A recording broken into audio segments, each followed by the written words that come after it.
नमस्कार दोस्तों, इस वीडियो में श्रीमद् भगवत गीता के 18 अध्यायों और 700 श्लोकों को आज की पीढ़ियों के प्रत्येक मनुष्यों के लिए, चाहे वो कोई भी हो, उसके करियर में, जीवन में, रिश्तों में, उसके प्रत्येक समस्याओं का समाधान करने के लिए कैसे भगवत गीता का उपयोग किया जा सकता है, ये बताया गया है। दोस्तों, यहाँ पूरे 18 अध्यायों को शामिल किया गया है और हर एक अध्याय की शुरुआत से पहले मैं आपको बताऊंगा कि उससे आपको क्या सीखने को मिलेगा।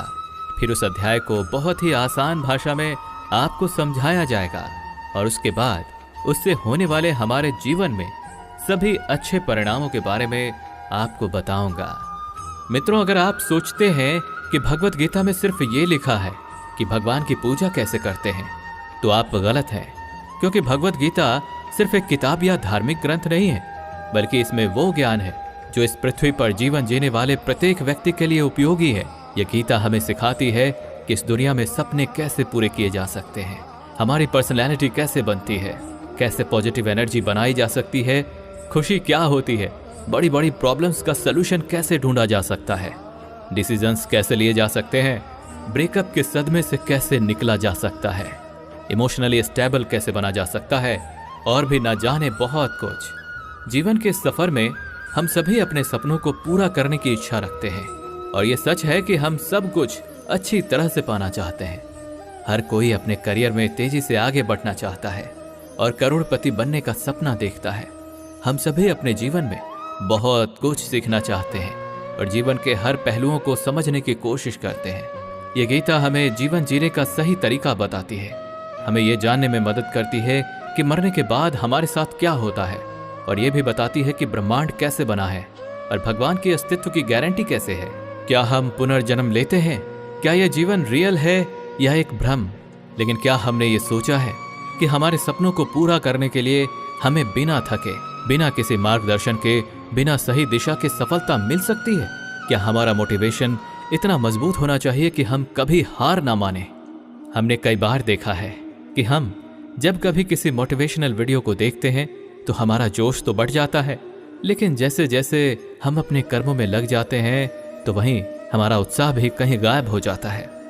हमें अकेले काम करते समय मोटिवेशन की कमी महसूस होती है।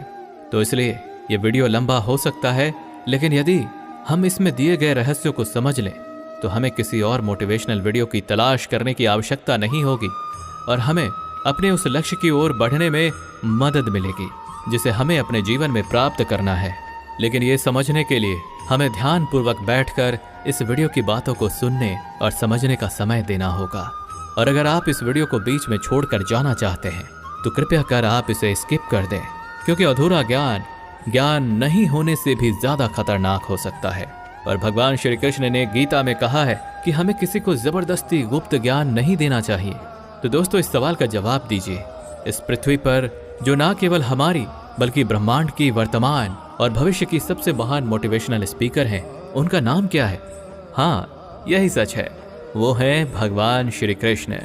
महाभारत के युद्ध के मैदान में भगवान श्री कृष्ण आज की तारीख से ना जाने कितने ही युगों पहले एक ऐसा ज्ञान दिया था जो आज 21वीं सदी की दुनिया के लोगों की लाइफ स्टाइल पर एकदम सही बैठता है। और ये जानकर के बड़े बड़े लोग और रिसर्च करने वाले हैरान हो जाते हैं कि ऐसा कैसे हो सकता है कि उस महाभारत के युद्ध के मैदान में दिए गए ज्ञान को पढ़कर Mahatma Gandhi, Albert Einstein, Annie Besant, Sunita Williams और स्वामी विवेकानंद और ना जाने कितने लोगों ने अपना जीवन बदल लिया।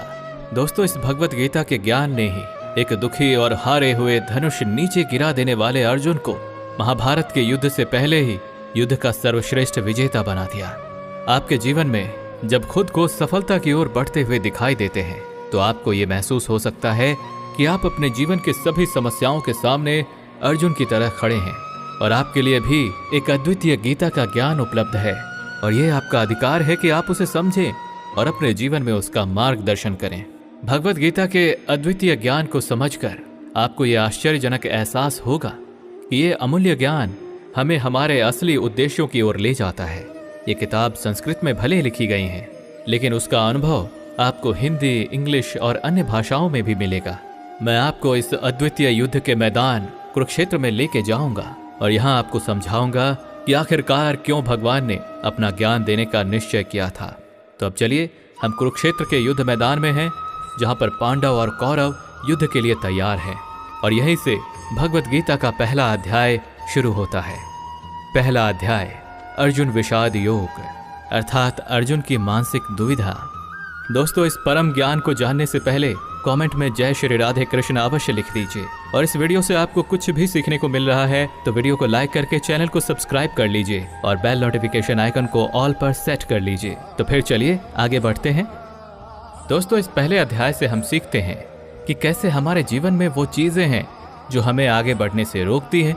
चाहे हमारे पास ज्ञान का बहुत बड़ा भंडार हो, हमारे पास काबिलियत हो, लेकिन फिर भी हम सही फैसला नहीं ले पाते और हमारे कार्य में सफलता नहीं मिल पाती। इसके साथ ही हम जानेंगे कि कैसे सपनों को हकीकत में बदलने के लिए मानव कैसे परिवर्तित हो सकता है। कौरवों में दुर्योधन के मन में खुशियों की अनगिनत उम्मीदें थीं। उसके पास बड़ी सेना थी। उसके पास गुरु द्रोणाचार्य और गुरु कृपाचार्य जैसे महान योद्धा थे।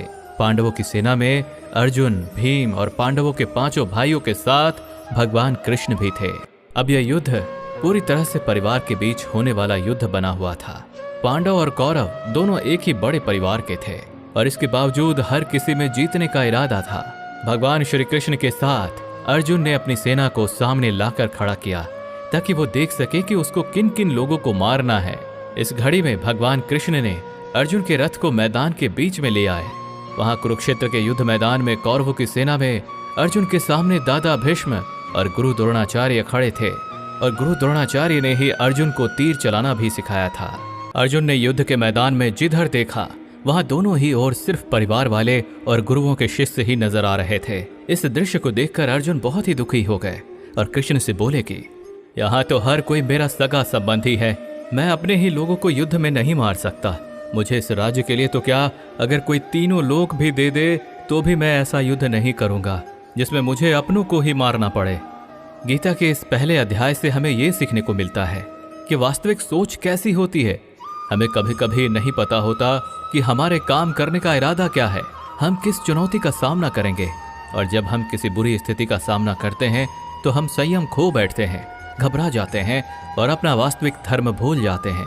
भले ही अर्जुन युद्ध कला में माहिर थे और वो युद्ध करने के लिए मैदान में धनुष उठाने की कला को सिखाने वाले गुरु द्रोणाचार्य के शिष्य थे, लेकिन वे अपने लगाव के कारण कर्म का सही फैसला नहीं ले पा रहे थे। इससे हमें यह सीखने को मिलता है कि जब हम जीवन में आगे बढ़ने के लिए तैयार होते हैं तो हमें अपने लगाव को खुद से दूर रखना चाहिए। मित्रों, आप इसे इस तरह से समझ सकते हैं। मान लीजिए आपका दिल से किसी व्यक्ति से गहरा प्यार है, लेकिन वो व्यक्ति आपके प्यार को समझने का मन नहीं रखते। इस बदले में आपको उसके प्रेम को प्राप्त करने के लिए मोहित नहीं होना चाहिए, क्योंकि लगाव किसी भी रूप में हानिकारक हो सकता है। जब तक ये लगाव है तब तक आप अपने आत्मा के धर्म को पूरा नहीं कर सकते। गीता का दूसरा अध्याय, सांख्य योग, यानी कि पुरुष प्रकृति का विश्लेषण करना। मनुष्य 5 संख्या से बना है, आग, पानी, मिट्टी, हवा। अंत में मनुष्य इसी में मिल जाता है। भगवान श्री कृष्ण ने अर्जुन को बताया कि जीवन में सबसे बड़ा योग कर्म योग है। भगवत गीता के दूसरे अध्याय से हमें इमोशनल स्टेबिलिटी, आत्मा, मृत्यु, पुनर्जन्म और डिसीजन मेकिंग के बारे में सीखने को मिलता है। यहाँ हमें गुस्से के सबसे बड़े कारण और उनके समाधान के बारे में भी बताया गया है। जब अर्जुन ने युद्ध करने से मना किया तो सारथी श्री कृष्ण ने कहा, हे अर्जुन, ये तुम्हें अचानक से क्या हो गया है? तुम जैसे महान योद्धा के मुंह से ऐसी बातें शोभा नहीं देती। इसलिए अपने इस मन की कमजोरी को छोड़कर युद्ध के लिए फिर से खड़े हो जाओ। इस पर अर्जुन ने कहा कि इस युद्ध से बेहतर है कि मैं एक भिखारी बन जाऊं, क्योंकि मेरे पास यहाँ तक तो अपनी जिंदगी का कोई अहम मकसद ही नहीं है। मेरे पास सही और गलत का ज्ञान नहीं है, इसलिए मैं आपसे मार्गदर्शन मांगता हूँ। श्री कृष्ण मुस्कुराए। क्या कोई इंसान उनसे कुछ मांग सकता है और वो नहीं देंगे? यहीं से शुरू होता है भगवद गीता का ज्ञान, जिसे आपको भी अर्जुन की भावनाओं को जानना और समझना चाहिए। श्री कृष्ण अर्जुन को बोले, क्या तुम अचानक से डर रहे हो? तुम्हें डरना नहीं चाहिए, क्योंकि ये लोग तुम्हारे मारने से ही मरेंगे और तुम्हें ही उन्हें मारना होगा। इन सब लोगों का पिछले जन्म से और आगे के जन्म के साथ कोई संबंध नहीं है। वे तुम्हारे जैसे अनादि हैं। इसलिए जैसे कि तुम अपने पुराने कपड़े बदल कर नए पहनते हो, वैसे ही आत्मा शरीर को छोड़ देती है। हे अर्जुन, तू किसी मरे हुए इंसान को जीवित नहीं कर सकता, क्योंकि जीवन और मृत्यु का नियंत्रण सिर्फ मेरे पास है। तू तो उनकी मौत का सिर्फ एक कारण है, और ये लोग मरने के बाद भी मेरे ही पास आएंगे, क्योंकि वे शरीर नहीं हैं, वो तो आत्मा है, और आत्मा को किसी भी तरीके से नष्ट नहीं किया जा सकता। आत्मा अगले जन्म के लिए इस शरीर को त्याग देती है। जिस प्रकार तू अपने पुराने कपड़े बदलकर नए पहनता है, इसी तरह से जैसे कोई कछुआ खुद को खुद में ही समेट लेता है, वैसे ही मनुष्य अपनी इच्छाओं को वश में कर लेता है। जो व्यक्ति अपने मन की सभी इच्छाओं और कर्मों के परिणामों को सोचना छोड़ देता है, वही स्थिर बुद्धि कहलाता है। जिसके मन से हर प्रकार का डर, भावना और क्रोध खत्म हो जाता है, वही मनुष्य शांत रहता है।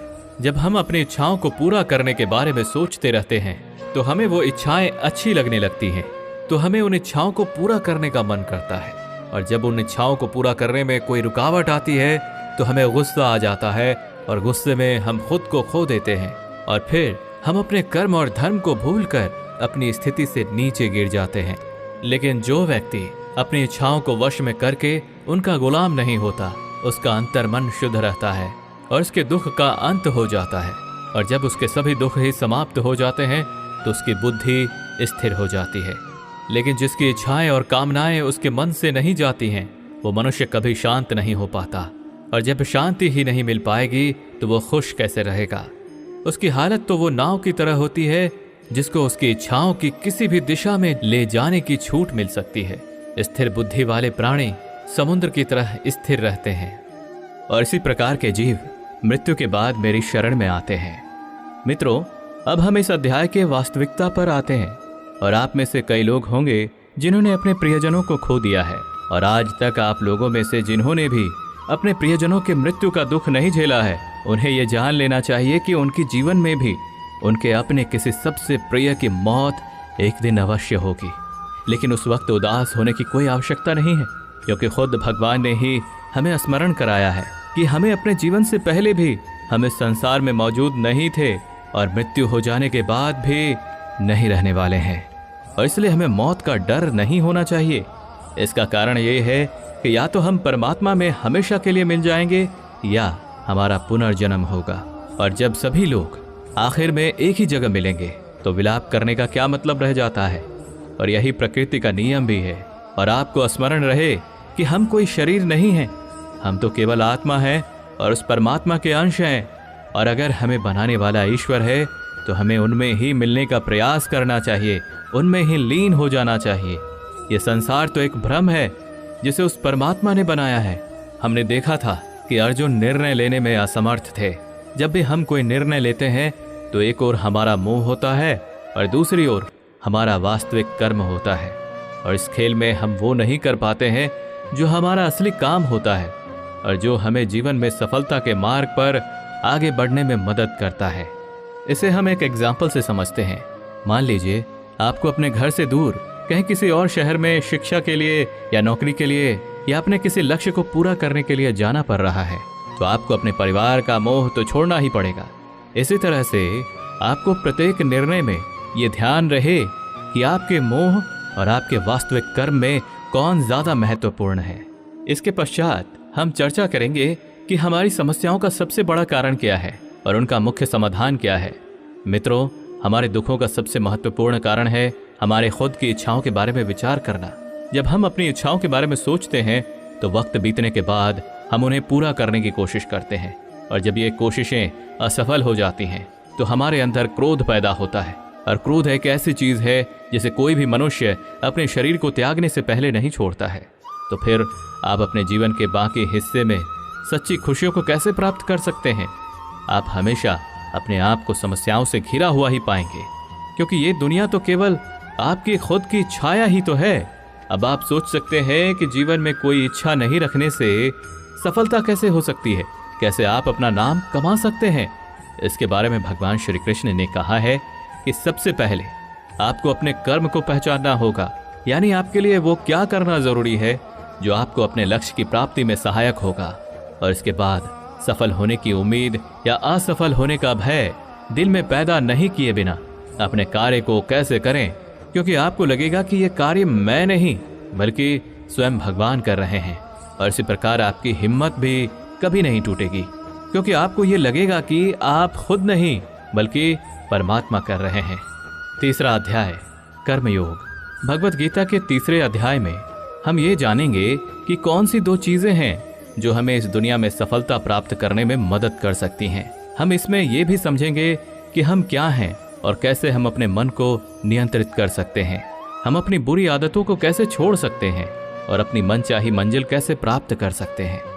अर्जुन ने पूछा, क्या ज्ञान कर्म से ज्यादा महत्वपूर्ण है? आप तो सन्यासी बनने की बात कर रहे हैं, लेकिन फिर भी युद्ध करने की सलाह दे रहे हैं। कृपया बताएं, मैं ज्ञान का मार्ग चुनूं या कर्म का मार्ग? श्री कृष्ण ने उत्तर दिया, इस संसार में मैंने खुद 2 प्रकार के योग दिए हैं। एक है ज्ञान योग और दूसरा है कर्म योग। तुम मनुष्य हो और तुम अपने शरीर के कर्मों को पूरी तरह से छोड़ नहीं सकते। तुम्हें हर दिन काम करना ही पड़ेगा, जैसे कि तुम्हें खाना खाना है और सांस लेना है। और अगर तुम अपनी इच्छाओं को किसी भी प्रकार से रोकने की कोशिश करोगे तो तुम्हारे मन में कभी भी यह संदेह नहीं होने वाला कि तुम अपनी इच्छाओं के बारे में नहीं सोचोगे। इसका अर्थ है कि तुमसे जाने अनजाने में कर्म तो हो ही जाएगा, क्योंकि तुम मनुष्य ही तो हो, तो तुम अपने धर्म से भी बंधे हो। इसलिए तुम्हारे लिए सन्यास के रास्ते की जगह कर्म का रास्ता ज्यादा सही है। मतलब ज्ञान योग या सांख्य योग की जगह कर्म योग उचित होगा। इसलिए तुम ये सोचो कि ये काम तुम नहीं कर रहे हो, बल्कि तुम्हारा शरीर प्रकृति का गुलाम होकर कर रहा है। फल की इच्छा किए बिना अपना कर्म योग को करो, क्योंकि अगर तुम अपने आप को स्वयं के कर्म का करने वाला नहीं मानोगे तो मैं तुम्हारा कर्ता बनूंगा, और जब मैं तुम्हारा कर्ता बनूंगा तो तुम्हें बिना मांगे ही वो सभी सुख सुविधाएं दूंगा जिसकी तुम्हें जरूरत होगी। अगर तुमने बिना मेहनत किए ही सुख सुविधाओं और राज्य का भोग किया तो तुम एक चोर की भांति हो जाओगे, और तुम कभी परमात्मा यानी कि मुझसे नहीं मिल पाओगे, मुझ में लीन नहीं हो पाओगे। जिस तरह से महान लोग खाने के लिए नहीं बल्कि जीने के लिए खाते हैं, उसी तरह से तुम भी परिणाम के लिए नहीं बल्कि भलाई के लिए युद्ध करो। हे अर्जुन, तुम मनुष्य में सबसे बड़े हो, इसलिए जैसा तुम करोगे ठीक वैसा ही तुम्हारी संतान या आने वाली सभी पीढ़ियां करेंगी। अर्जुन, तुम मुझको ही देख लो, मैं तो भगवान हूं। मुझे भला किसी काम को करने की क्या आवश्यकता है, पर मैं इसलिए अपना कर्म करता हूं क्योंकि मनुष्य की आत्मा मेरा ही तो एक छोटा सा हिस्सा है, और जैसा मैं करूंगा वैसा ही फिर मनुष्य करेगा, और इस तरह से तो पूरी सृष्टि ही नष्ट हो जाएगी। कोई अगर तुम्हारा साथ भी ना दे या तुम्हारी बुराई भी करे तो तुम उनको बिना कुछ कहे सिर्फ अपना कर्म करते जाओ, और ऐसा करने पर वो मनुष्य भी कुछ समय बाद तुम्हारे जैसा ही करना शुरू कर देगा। जो मनुष्य ये सोचता है कि वो कर्म खुद कर रहा है, उससे बड़ा मूर्ख और दुखी इस दुनिया में कोई नहीं है, और ज्ञानी लोगों के द्वारा ऐसे मूर्खों पर कभी ध्यान नहीं देना चाहिए। इसलिए हे अर्जुन, तू भी अपने आप को इस कर्म के बंधन में ना बांधकर बिना किसी आशा के, दया के और पश्चाताप के इस युद्ध को लड़। हे अर्जुन, खुद का धर्म और कर्म दूसरों के धर्म और कर्म से ज्यादा अच्छा और बड़ा समझा जाना चाहिए, भले ही हमारे द्वारा खुद के धर्म और कर्म के पालन करने में कोई कमी या कसर क्यों ना रह गई हो। अर्जुन ने फिर से पूछा कि अगर मनुष्य परमात्मा का अंश है तो उससे गलतियां क्यों हो जाती हैं और वो बुरे काम क्यों करता है? भगवान श्री कृष्ण बोले कि मनुष्य शरीर भोग विलास करना चाहता है क्योंकि उसकी प्रकृति वैसी ही है, इसलिए अगर उसकी कामना पूरी नहीं होती तो वो गुस्से में आ जाता है। और जिस तरह धुएं की वजह से आग दिखाई नहीं देती, उसी तरह क्रोध और काम की वजह से मनुष्य को अपना कर्म, धर्म और ईश्वर दिखाई नहीं देते, और इसी वजह से क्रोध और कामनाओं में आकर मनुष्य अपनी इंद्रियों और मन पर कंट्रोल खो देता है और ना चाहते हुए भी बुरे काम और गलतियां कर बैठता है। हे अर्जुन, तुम हमेशा याद रखना, इस शरीर से ज्यादा शक्तिशाली है इसकी इंद्रियां, इंद्रियों से ज्यादा शक्तिशाली है मन, और मन से शक्तिशाली है बुद्धि, और बुद्धि से ज्यादा शक्तिशाली है तुम, यानी कि तुम्हारी आत्मा। इसलिए हे अर्जुन, तू अपनी आत्मा से अपनी बुद्धि को वश में कर तो तुम्हारी बुद्धि मन को वश में करेगी, और फिर मन तुम्हारी इंद्रियों को वश में करेगा, और इंद्रियां तुम्हारे शरीर को, यानी कि तुम्हारे बुरे कर्मों को। मित्रों, श्री कृष्ण द्वारा कही गई बातों को अगर हम आज के परिवेश में देखें तो इस दुनिया में परिणाम 2 चीजों से आते हैं, ज्ञान और कर्म, यानी कि नॉलेज और एक्शन। आज की दुनिया में हम दोनों चीजों को जोड़कर देखें तो हमारे लिए एक्शन भी उतनी ही जरूरी है जितना ज्ञान यानी कि नॉलेज। ज्ञान का मतलब ये नहीं है कि आप कुछ भी उठाकर पढ़ लिया, बल्कि नॉलेज का मतलब तो ये है कि आप ये सबसे पहले जान लें कि आपके लक्ष्य क्या है, आपकी काबिलियत और आपकी समस्या क्या क्या है, और इन सबको मिलाकर अपने लक्ष्य तक पहुंचने की आपकी प्लानिंग क्या क्या है। ये है आपकी ज्ञान यानी कि नॉलेज। इसके अलावा आपको एक और चीज ध्यान में रखनी है कि आप शरीर नहीं हो, आप केवल एक आत्मा हो। आपकी आत्मा यानी कि आप खुद अपनी अच्छी बुरी भावनाओं, अपने विचार से भी बहुत ऊपर हो, और अगर आप इस तरह से सोचोगे तो अवश्य ही आपकी समस्याएं दूर हो जाएंगी और वो बहुत छोटी लगने लगेंगी। इस अध्याय में आगे बढ़ने पर हम दूसरे रास्ते के बारे में जानेंगे। श्री कृष्ण कहते हैं कि हमें कभी ये नहीं सोचना चाहिए कि कर्म हम कर रहे हैं, हमें ये सोचना है कि हमारे द्वारा ईश्वर कर रहे हैं। और जब हम इस तरह से सोचेंगे तो हमारे जीवन में दो अच्छे प्रभाव होंगे। पहला ये कि आप अपनी मेहनत के परिणाम को लेकर आपको कोई भी टेंशन नहीं होगी, और दूसरा ये कि आप अपने मन को स्थिर करके सबसे ज्यादा मेहनत करने लगोगे। सभी शब्दों की बजाय ये आपको समझना चाहिए कि आपको कभी भी अपने कर्मों के परिणामों पर खुश या दुखी होने का अधिकार नहीं है, क्योंकि श्री कृष्ण के उपदेशों के अनुसार मनुष्य को केवल कर्म करने का अधिकार है। इसके साथ ही आप किसी भी बुरी आदत से कैसे मुक्त हो सकते हो, इसका विचार करें। इसे बहुत ही सरल शब्दों में समझाया जा सकता है। आप अपने आप को भगवान का छोटा सा अंश अर्थात आत्मा ही समझें, और इसके बाद आप जब अंतर ध्यान से यानी अपने आत्मा के ध्यान से अपने मस्तिष्क को नियंत्रित रखोगे और मस्तिष्क से अपने मन को, और फिर जब आपका मन आपके शारीरिक इंद्रियों को नियंत्रित कर लेता है तो बुरी आदतों को छोड़ना कुछ भी मुश्किल नहीं होगा। अध्याय 4 ज्ञान कर्म संन्यास योग यानी सगुण भगवान का प्रभाव और कर्मयोग का विषय। भगवत गीता के चौथे अध्याय से हमें यह ज्ञात होता है कि भगवान कब और किस रूप में पृथ्वी पर आते हैं, और यहाँ तक कि गुरु से ज्ञान कैसे प्राप्त किया जा सकता है और ज्ञान क्यों जरूरी है। श्री कृष्ण ने अर्जुन से कहा, हे अर्जुन, मैंने इस महान गीता ज्ञान को बहुत पहले बताया था, लेकिन समय के साथ वो ज्ञान समाप्त हो गया है। इस पर अर्जुन श्री कृष्ण से पूछते हैं, कृपया बताइए कृष्ण, आप तो अब वर्तमान काल में हैं, तो आप बहुत पहले के समय में ऐसा कैसे कर सकते हैं। श्री कृष्ण ने उत्तर दिया, हे अर्जुन, तुझे ये नहीं पता कि तेरे और मेरे कितने जन्म हो चुके हैं। जब इस संसार में धर्म का अस्तित्व संकट में होता है, तब मानव रूप में अधर्म का नाश करने के लिए इस धरती पर आता हूँ और कर्म करके अपने शरीर को यहीं छोड़कर वापस जाता हूँ। जैसे कोई शिष्य मुझे अत्यधिक प्यार करता है, उसी तरह से मैं अपने शिष्यों से अत्यधिक प्यार करता हूँ। हालांकि मैंने इस संसार को बनाया है, लेकिन मैं ये नहीं सोचता कि ये मेरे द्वारा बनाया गया है। इसलिए मनुष्य को कर्म करते समय ये कभी नहीं सोचना चाहिए कि मैं कर रहा हूँ। वो मनुष्य जो किसी कर्म के फल और सुख दुख के परे होकर कर्म करता है, वही सबसे बड़ा है, जिसके पास अपने शरीर पर कोई अहंकार नहीं होता, वो अपनी इंद्रियों को नियंत्रित करता है, वही व्यक्ति सबसे श्रेष्ठ होता है। और अर्जुन, जो इस भूमि पर खुश नहीं रह सकता, वो कहीं भी खुश नहीं रहता। इसलिए किसी मनुष्य को अपने गुरु को पहचान कर अपनी इंद्रियों को नियंत्रित करके अपने लोभ को छोड़कर उनकी सेवा करने का प्रयास करना चाहिए, ताकि वे उनसे वो ज्ञान सीख सके जिससे कि बड़े से बड़े पापी भी मेरी शरण में आ सकते हैं। जिस प्रकार आग सूखी हुई लकड़ी को जला देती है, उसी तरह से गुरु से प्राप्त किया गया ज्ञान अज्ञानता को दूर कर देता है।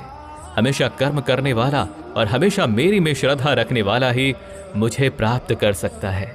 इसलिए जिसने कर्मयोग के माध्यम से सभी कर्मों को और अपने आप को परमात्मा के लिए समर्पित कर दिया है, उस मनुष्य को उसके कर्मों के बंधन में कभी भी नहीं बांधा जा सकता। इसलिए अर्जुन, तू भी मेरे दिए हुए ज्ञान से समझ कि कर्म नहीं बल्कि मैं कर रहा हूं। दोस्तों, इस चौथे अध्याय में स्पष्ट रूप से कहा गया है कि जब भी मानवता का नाश होता है तो नेगेटिव ऊर्जा लोगों में अत्यधिक होती है। तब भगवान किसी भी रूप में आकर धर्म को पुनः स्थापित करते हैं। इसमें यह भी बताया गया है कि अगर किसी से आपको कुछ सीखना है तो सबसे पहले आपके मन में उसके प्रति सम्मान होना चाहिए, कोई लालच नहीं होना चाहिए और बुरी भावना भी नहीं होनी चाहिए। और यह ज्ञान प्राप्त करना और सीखना हमारे लिए क्यों आवश्यक है और इसका कारण क्या है। हम अगर किसी क्षेत्र में हो तो स्वाभाविक रूप से बताया जा सकता है कि हमें उस क्षेत्र के गुरु से ज्ञान प्राप्त करना होगा, और ज्ञान वो तरीका है जिससे इस जीवन में अपने लक्ष्य से और उस जीवन में आपके परमात्मा से मिल सकता है। अध्याय 5, कर्म संन्यास योग। भगवत गीता के 5वें अध्याय में कर्म संन्यासियों का वर्णन किया गया है, और हम जानेंगे कि अपने लक्ष्य को कैसे प्राप्त किया जा सकता है और कैसे हमारे शरीर ने हमें आलस्य में बांधने की कोशिश की। अर्जुन ने कहा, हे श्री कृष्ण, मैं अभी भी ये नहीं समझ पा रहा हूं कि मेरे लिए कर्म अच्छा है या कर्मों से संन्यास।